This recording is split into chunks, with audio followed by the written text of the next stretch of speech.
Hey folks, the recent Hyrule Warriors Age of Imprisonments spin-off showed us a great deal of what happened in the ancient kingdom of Hyrule during the Imprisoning War. The events before, during, and after all expanded from the little story we learned through Princess Zelda's adventures in the ancient past, seen in Tears of the Kingdom. I always wanted to see more of ancient Hyrule, but Tears of the Kingdom limited that to Zelda's memories, teasing us with the original Hyrule Castle, the Forgotten Temple, and various random sites across Hyrule. Age of Imprisonment gives us a much better look at Hyrule during this time. A little while back, I created a series looking at the lore of Zelda's famous locations, covering all the mainline 3D games at the time. Since this game has brought us new locations with new lore, I thought I'd make a bonus episode for that series, looking at the lore of Age of Imprisonment's famous locations. And to help me explore this lore, I went searching deep within the cave and found Triforce Trends. Hello everyone, I'm the least consistent Zelda tuber in the space, and I constantly love the idea of getting a video out every Sunday and instead procrastinating and playing games with Adam Monday to Friday, or I'll spend my entire week just playing games alone.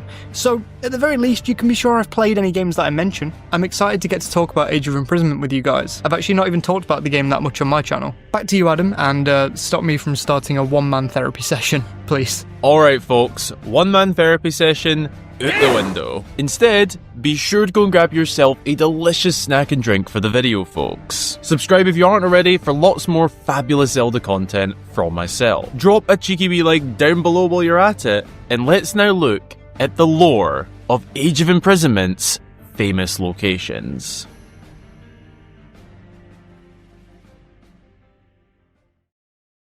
Let's begin where the adventure does. The Great Plateau and Hyrule Castle. In this ancient time frame that Zelda's sent back to, the ways of life are both different, but the same. There's a distinct ancient vibe around the place, particularly in the architecture which we saw a lot of in Tears of the Kingdom, just in a ruined state, as well as the way everyone dresses. It's quite similar, but different. However, the world also feels quite modern, with a blend of advanced Zonai technology. Across the Great Plateau during this time, we can find several training camps, typically circle arenas made for Hylian soldiers to battle against one another. Zelda herself gets in on this combat and faces off against Hylian captains and even mighty Gorons. It's all very well set up. It's basic fences and watchtowers, but they do the job perfectly. Leading up to the castle itself, we enter through a large stone gate, much like the entrance to Castletown in the modern day. Only, in this era, there isn't a massive, bustling town here. In fact, we don't really see many homes here on the Great Plateau. It appears to have been in use primarily for the castle and Hylian army, though it's fairly likely there were some homes up here. On the way up to the castle, you'd pass several large stone gateways, markers and defense points that led to the well-positioned Hyrule Castle. We can also notice some entrances built into the side of the walls and the pathways up, possibly entrances to the lower levels of the castle built down into the ground, similar to those seen in the modern castle. This is a version of the castle unlike the one of modern times. It takes on a layered pyramid sort of design, high vantage points near the top and lots of space on the lower levels. It's not connected, but the design reminds me of Ganon's Pyramid of Power seen in A Link to the Past, after Link transports through to the Dark World. There's three main levels that we can see here: an upper tier, a middle tier, and a lower tier, as well as surrounding buildings that are part of the overall castle. It's quite likely that the castle goes deeper than this, with levels and rooms built down into the ground as well. We can also see this extension of sorts off to the side, which at first I'd believed to be the throne room, as this here is the Temple of Time. We know from interior shots of the throne room that we saw in Tears of the Kingdom that the Temple of Time could be seen directly outside the window. However, one key detail that changed this is the stained glass window at the end of the throne room. That same one can be seen from the outside of the castle when we get this very brief back shot of the castle, making this part here where the throne room would be, meaning that these doors here directly lead to the throne room. The other above may have been the King and Queen's living chambers. as to what not only this building here is, but also this smaller one on the other side, we simply don't know. We also see various exterior shots showing us that the castle grounds contain beautiful gardens and pathways wrapping around the frame of the castle. Zelda is seen walking and talking around these areas with Sonia and Linalia. Whilst we've got a much better look at the castle, we've also just been teased a bunch of areas we never get to explore further. And to be honest, I kinda wish we got to explore the castle itself a little bit more in this game. We don't actually play in the castle at all outside of one battle. In one room. That's it. On the inside, we get an okay amount of coverage, but I'd honestly have hoped for a little more. Our first look is inside a room where Linalia, the castle chamberlain, helps Princess Zelda get fitted into more time frame appropriate clothing for a royal. There's unfortunately not much to take from this room. It looks nice, but that's about it. We then move over to Minoru's study, which we had already seen through Tears of the Kingdom, and it's the same room, just more footage on it. Tall walls stacked with books and lots of Zonai technology around the study. The next interior scene is arguably the most interesting. As we head to the throne room, we get a better look than we did in Tears of the Kingdom. It's a 2-level room fit with elegant water features parting the middle and sides, stunning banners decorating the hall, royal carpets laid down for the feet of those so honourable to enter, and of course that gorgeous stained glass window that sits above the thrones. We can see that there's tables off to the side as well. It's possible that this is where royalty would eat their meals, but it's just as possible that there was a dedicated dining hall like in the Hyrule Castle of the modern era. And there's all these other buildings that we don't know what's in them, so it's quite likely it could have been in there. We get this look during a scene that shows us the Goron chief Agriston receiving a symbolic envoy mask, as King Rauru reinforces Hyrule's alliance with the Gorons, a significant event that took place here in the castle. Unfortunately, we didn't find out about any other significant areas within the castle. One I had hoped to learn more about was the Room of Awakening, where Link begins his adventure in Tears of the Kingdom. It was never made clear if this was even part of the castle, but it was clearly part of the same area where we find the Temple of Time in Hyrule Castle at the very least.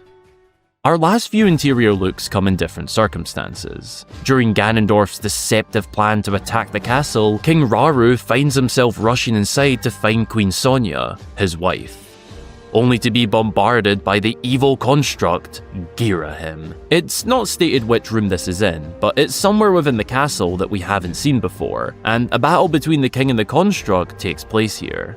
This is followed by the infamous and tear-jerking Sonia scene. One that broke our hearts seeing it in Tears of the Kingdom, and then all over again in Age of Imprisonment. Only in this game, there's a small expansion to what happened. We see Ganondorf on the level below Sonia and Zelda, controlling his puppet, ready to pounce. We previously didn't know that he was literally there the whole time. A very interesting shot we get during that scene shows us this much wider look at the entire castle and grounds that I've been referring to. There's 2 larger main sections to the castle which I previously had no idea of. Due to the lack of exploration around this area, it's impossible to say what's exactly where, but this shot here shows us just how expansive the castle and surrounding buildings really are. It's clear that this section on the left is the main part, as it's clearly bigger, and we already confirmed that the throne room is inside there. But this smaller section does take on a similar design. We previously didn't know a lot of the pre-war events, to be honest, including the fact that leading up to this, Ganondorf and Hyrule were on peaceful terms for around 6 whole months. All of these events revolve around Hyrule Castle, and we knew absolutely nothing of that through Tears of the Kingdom. Ganondorf would go on to take control of the castle for the remainder of the Imprisoning War, taking reign in the throne room. This is right up until the Hylian forces face the castle head-on to lure Ganondorf out and get him to the Imprisoning Chamber. Speaking of which, let me hand you over to my good friend now. The beginning of everything. The Imprisoning Chamber is likely one of the single most theorised in locations in the entire series, not because there were theories about the chamber itself, but because of the sheer amount of theories around Ganondorf before Tears of the Kingdom launched. The Imprisoning Chambers also include the walk up to it, so basically anything that we see at the start of Tears of the Kingdom, including the murals, and that's our first big point. In the Zelda series, I'd say 99.9% of the time we don't get to see people who've created the murals of the heroes of the series. So let's think about something like, the start of Wind Waker, or that one mural from Twilight Princess that people like to speculate on. Even Breath of the Wild's Calamity Ganon mural that sits inside of Impa's house. There are many more murals in the series, but you get the idea. Age of Imprisonment had us not only see the character that created the murals that Zelda goes crazy for in the opening of its predecessor, but she's a major player despite not being playable in the story of the Imprisonment as a whole. Lunalia created the murals as seen in the final few cutscenes of the game. More than anything, it's interesting to actually see how this mural was put together. It wasn't a retelling of the events of the Imprisonment years down the line and a story muddled up from generation to generation like myths often are. It was simply just a retelling of events directly after the Imprisonment. Over the course of Age of Imprisonment, we clearly see characters that weren't involved in Tears of the Kingdom's story, and they weren't even slightly touched on in Tears of the Kingdom. The two biggest culprits for this are Calamo and the Mysterious Construct. They actively changed the war effort for the people of Hyrule multiple times, but they're not involved in the mural. The reason being that the involvement of the construct itself is dangerous for people to know about. If everyday people in Breath of the Wild's Hyrule knew about the power of the Zonai's magic and technology, there's probably a fair few people that would have been hungry for that power. The more that people would have been exposed to the construct, the more that they would have tried to create their own copy. And even if they did succeed, then there's at least a chance that they could create their own evil version of the construct, and that risk is far too costly. So instead, they leave the Mysterious Construct and his best bud Calamo out of the mural. The probable real reason for why they're not in the mural at the end of Age of Imprisonment is because they weren't in the mural in Tears of the Kingdom, but I do really like this explanation for why they're not included. Plus, the ending for those two characters is far different and spans the environment of Hyrule.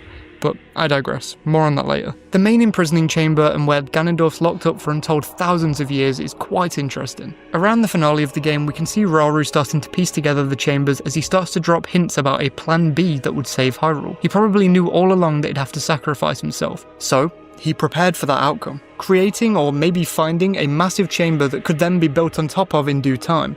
Of course, the Warriors games are nothing without large hordes of enemies, and this is the final mission of the game for many characters. Having the Demon King's army follow him into this abyss was a really good choice. It makes the end of the battle feel that much more earned.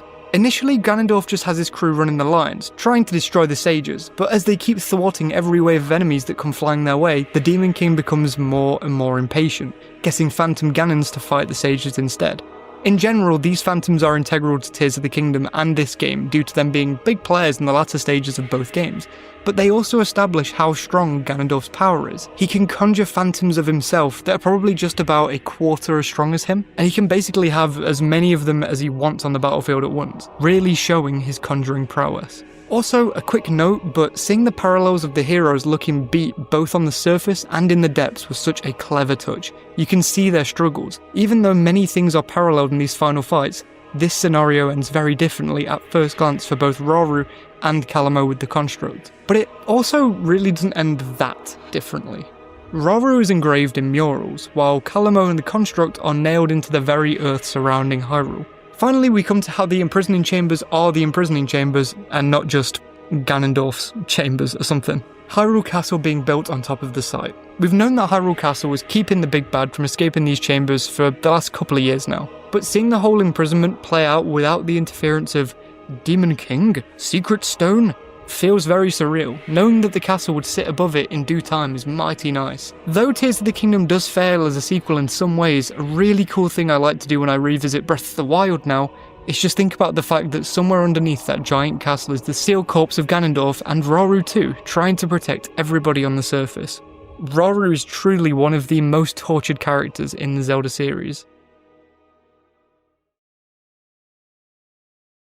Following the brutal murder of Queen Sonia, King Rauru and Princess Zelda teleport to just outside the Great Plateau. As Ganondorf launches his full-scale attack across the Kingdom of Hyrule, those who can flee from the castle. Together, a plan is made to head north for the Tanagar Canyon and the Forgotten Temple that lies deep within. Only in this era, it wasn't referred to as the Forgotten Temple, though once you see it, it looks pretty forgotten. As the Hylian forces set off and begin battling their way through central Hyrule on their refuge for safety, slashing through hordes of monsters with Ganondorf now in full control of the castle, the King of Evil has further tricks up his sleeve to try and stop them. After summoning 4 servants of his evil, Grim Gera appears, an arch-fiend formed by Ganondorf's dark magic. Swiftly, the Knight Construct Clink and Calamo appear to fight off the malicious foe, allowing the others to escape and reach the Forgotten Temple. This location is fascinating. We first discovered the temple in Breath of the Wild, and then further expanded on it in Tears of the Kingdom. It's an ancient building from a time long ago, so far back that even in Age of Imprisonment, an ancient time frame in comparison to the modern day, it still appears quite old. It was heavily theorized and speculated on as to its origins, even linking it back to Skyward Sword, but as of right now, they still aren't entirely confirmed. Once the Hylian forces reach the temple, we can see them in the early stages of setting up inside, forming wooden fences and gates to protect themselves from outside and organize the inside. An interesting detail here is the lack of Zonai technology. It's not a surprise, but there's a lot more basic and primitive work going on, such as fire for light. Typically, they'd have used Zonai torches, but given the circumstances, they've been stripped down to the basics for the most part. Within the temple, we can imagine this setup including the likes of sleeping areas in barracks style for efficiency, dining areas to share out food and water, possibly some small training areas for soldiers to stay sharp, and of course an armory of sorts to organize and hand out weapons to bring to battle. We also see Queen Sonia's gravestone. First seen through Zelda's memories in Tears of the Kingdom, we see Rauru laying Sundelions down, his wife's favourite flower. In these early days staying in the temple, we see plans begin to form on how to tackle Ganondorf's army, strategic moves on just how to handle the sheer force of evil, as well as Rauru and Zelda growing closer in the absence of Sonia.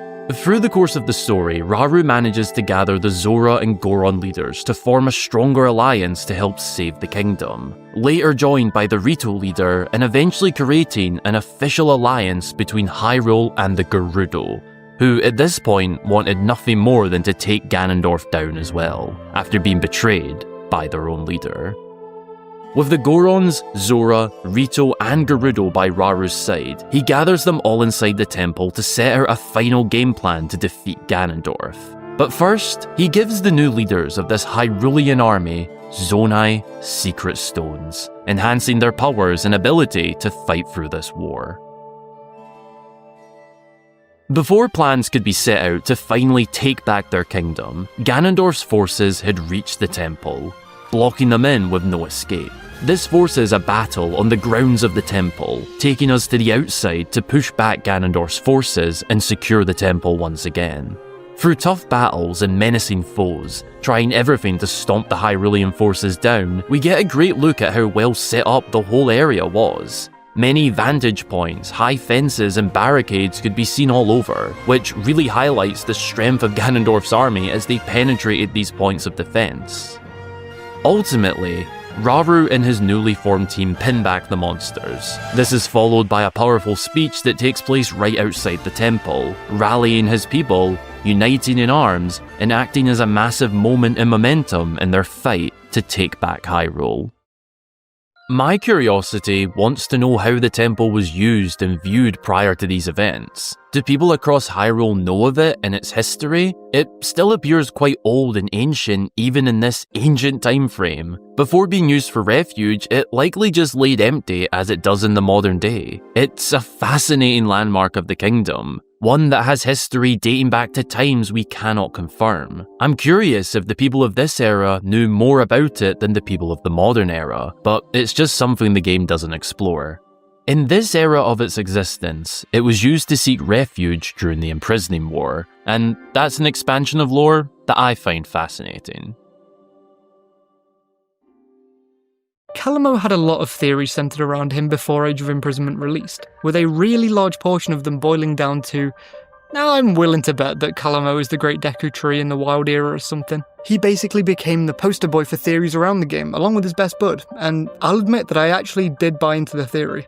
He talks about wanting to take root all the time, plus it's a Korok and the Great Deku Tree doesn't appear to be a thing in the distant past in Tears of the Kingdom.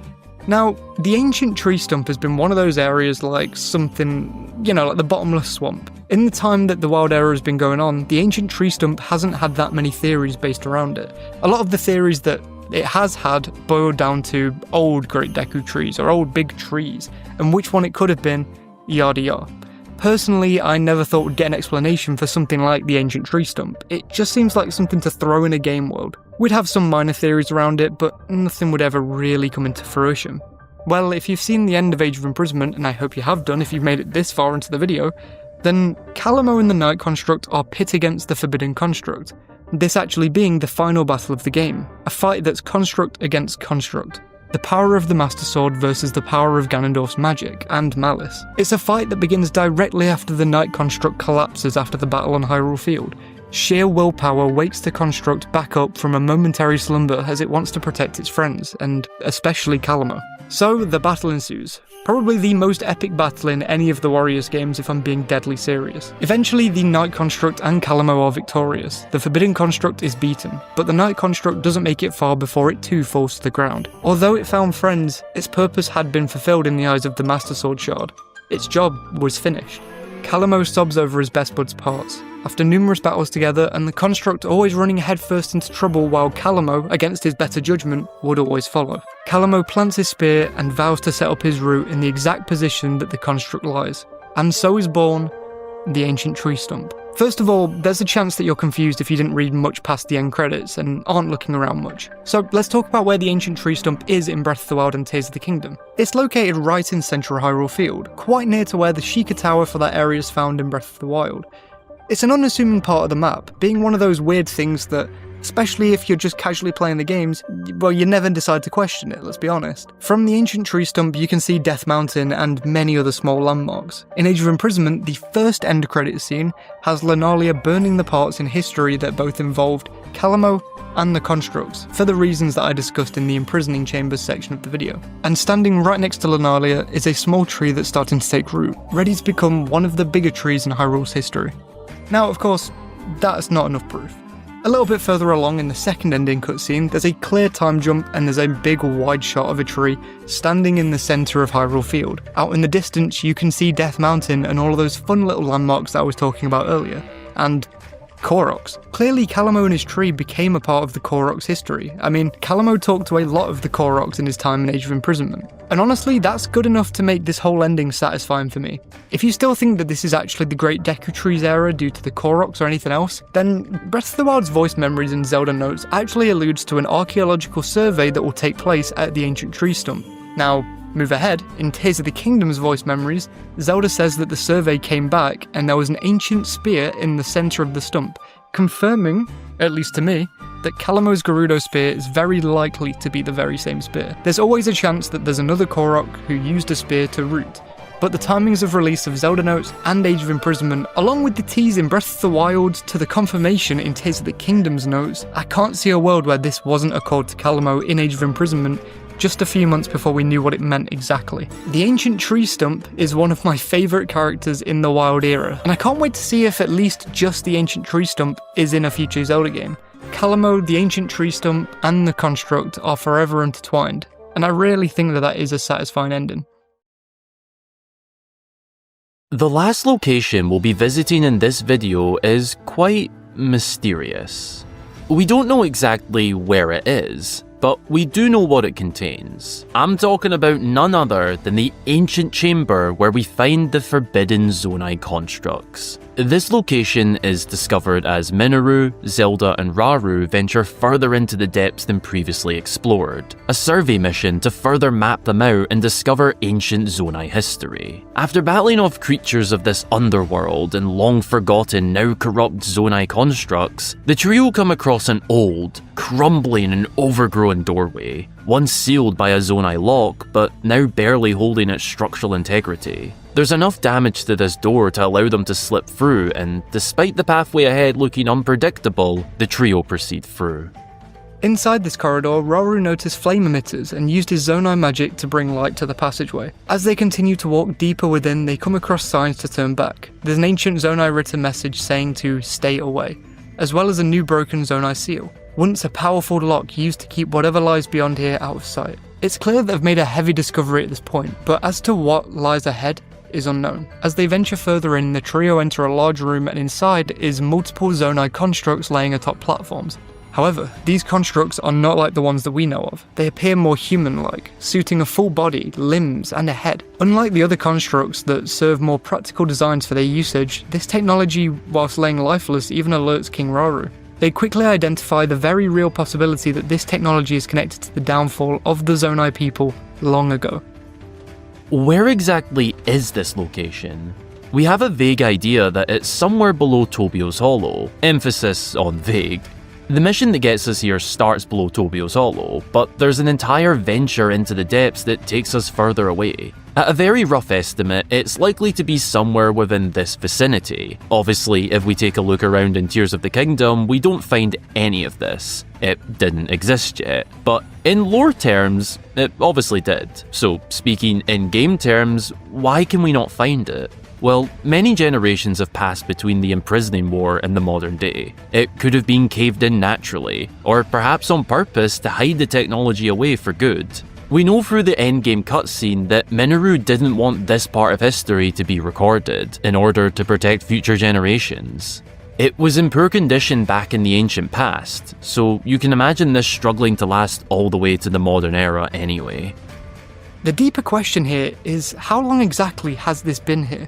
We know that in relation to this ancient era where Rauru and Minoru are the only remaining Zonai left, that to them they refer back to an ancient period where the Zonai lived. Rauru strongly suspects that this technology is what led to their downfall, and if this is true, then these forbidden constructs could have been down here for several generations. Looking at the condition of the security of this place, it's clear that this chamber was built with the intent to stay sealed for thousands of years, untold thousands of years. It's entirely possible that this chamber has been discovered before and left alone. It's a new mystery that Age of Imprisonment has brought onto us.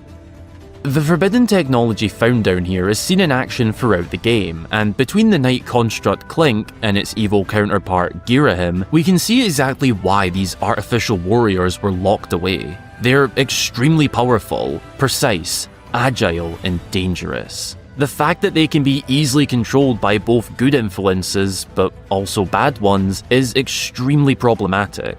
I can absolutely believe that this is the technology that led to the downfall of the ancient Zonai. It takes one moment for these machines to fall into the wrong hands. In this case, that very moment almost aided the complete downfall of Hyrule and rise of Ganondorf. Thanks a ton for watching, folks. I really hope you enjoyed this bonus episode to the Location Lore series, as well as having my mate Trends on for this one. I'd like to say a big thanks to him for helping me out. Now this seems like a really good time to out Adam. This man seriously had my name as Trifroach Trends in the script. Absolutely fuming. I'm raging. He will be hearing from my lawyer. Before that comes into effect though, thank you guys for watching, and I'd really appreciate it if you could throw a sub my way if you check out my channel. I've got a good few really long videos out now that you might enjoy, or quite a lot of 10-minute videos. I've also got some theories, so if you're feeling for theories, check me out. The lawyers are outside, so it's time I take my leave. Good luck, Adam! And I'm sure when the next big Zelda game's out and rolling with theories, discussions, and lore, there'll be a lot more collabs to come. Links to his channel and a video that I'd recommend checking out can be found down in the description. He doesn't miss. Check him out. Another very special mention goes to my channel backers across both YouTube memberships and Patreon. Their additional support to the channel really helps make these videos all the more possible. For as little or as much as you like, you could financially back the channel as well, which gets you your name at the end of all of my videos, a shout out upon first joining, and of course some access to exclusive updates and content. Any and all support is massively appreciated, so don't feel any pressure to have to do this. But if you'd like to, the links to support can be found down in the description. Also down there are links to all of my socials, where you can keep up to date with myself, as well as join my Discord server and chat to myself and many other wonderful Zelda fans. And a very special thank you and shout out to the mod team who run the server. Thanks again for watching, folks. I hope you have a wonderful rest of your day or night. And until the next time, I've been Hyrule Gamer.